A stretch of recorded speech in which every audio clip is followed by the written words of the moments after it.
ఏంటదినా అంతలా నవ్వుతున్నావు? ఏమైనా గుర్తొచ్చిందా?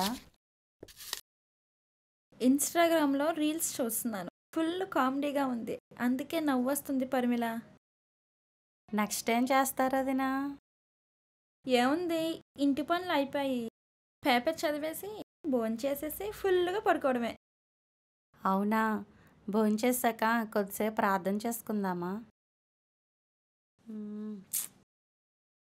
ఇప్పుడొద్దులే పరిమిళ. అంత టైం లేదు. రేపు చేద్దాంలే. ఏం వదినా అన్ని పనులు అయిపోయాయి అన్నారు కదా! అంటే ఇంకా న్యూస్ పేపర్ చదవాలి, భోజనం చేయాలి. చాలా టైం పడుతుంది. పర్వాలేదు, నేను వెయిట్ చేస్తాను. మీరు న్యూస్ పేపర్ చదివి భోంచేశాక నన్ను పిలవండి. మనం కలిసి ప్రేయర్ చేసుకుందాం. వదిలేలా లేదేటిది? అంటే అంత ఇంట్రెస్ట్ లేదు ప్రేయర్ మీద. ప్రార్థన చేసుకుందామంటే టైం లేదు, ఇంట్రెస్ట్ లేదు అంటారేంటోదినా? ప్రార్థన ద్వారా ఎలాంటి అద్భుతాలు జరిగాయో మీకు తెలీదా? ప్రార్థించగా అన్నా గొడ్రాలితనం తొలగిపోయింది. చావుకు చేరువైన హిజ్కియాకు 15 సంవత్సరాల ఆయుష్ పొడిగించబడింది. ఆకాశం నుండి అగ్నిని దింపింది. జ్ఞానుల సంహారాన్ని ఆపింది. యాకోబును ఇశ్రాయేలుగా మార్చింది. పేతురును చెరసాల నుండి తప్పించింది. మరణించిన దొర్కాను సజీవురాలుగా చేసింది. ప్రార్థించగా ఇంకా ఎన్నో అద్భుత కార్యాలు దేవుడు చేశాడు. ప్రార్థన ఒక మనిషి జీవితానికి నెమ్మదిని, ఆశీర్వాదాన్ని కలుగు చేస్తుంది. ప్రార్థన పట్ల ఆసక్తి కలిగి ప్రార్థనకు సమయాన్నిచ్చే వ్యక్తుల జీవితాల్లో దేవుడు ఊహించని కార్యాలు చేస్తాడు. ప్రార్థించే వ్యక్తి సామాన్యుడు కావచ్చు, కానీ ప్రార్థన సామాన్యమైనది కాదు. ప్రార్థించడం అనేది ప్రతి క్రైస్తవుని కనీస బాధ్యత. ప్రార్థన ఎలా చేయాలో బైబిల్లో మీరు ఎప్పుడూ చదవలేదా?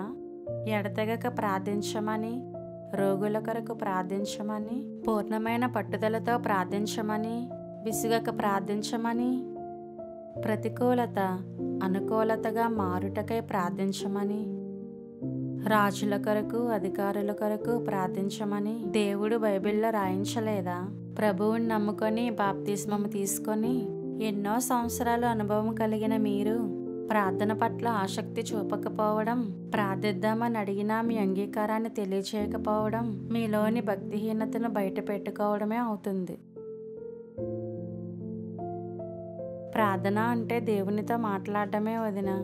దేవునితో మాట్లాడడానికి టైం లేదు, ఇంట్రెస్ట్ లేదు అని చెప్పడం న్యాయం కాదు.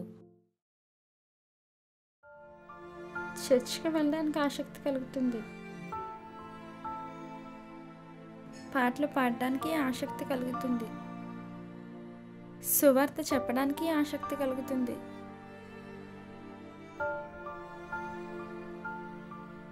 కానీ ప్రార్థన చేయటానికే ఆసక్తి చూపలేకపోతున్నాను. అలాగని ప్రార్థన విలువ తెలియని దాన్ని కాదు, ప్రార్థించమని ఇతరులకు చెప్పని దాన్ని కూడా కాదు. కానీ నా విషయానికి వచ్చేసరికి ప్రార్థనలో చాలా వెనకపడిపోయాను. నీకు కాదు పరిమిళ, ఆ దేవునికే మాట ఇస్తున్నాను. ఈ రోజు నుండి నా చివరి రోజు వరకు ప్రతిదినము నేను ప్రార్థనకు కొంత సమయం కేటాయిస్తాను. పనులు ఎక్కువగా ఉన్నా, పిల్లలు ఆటంకంగా మారినా, చివరకు నా శరీరం సహకరించకపోయినా దేవునితో మాట్లాడటం ఆపను. ప్రార్థనకు ప్రాధాన్యత తగ్గనివ్వను.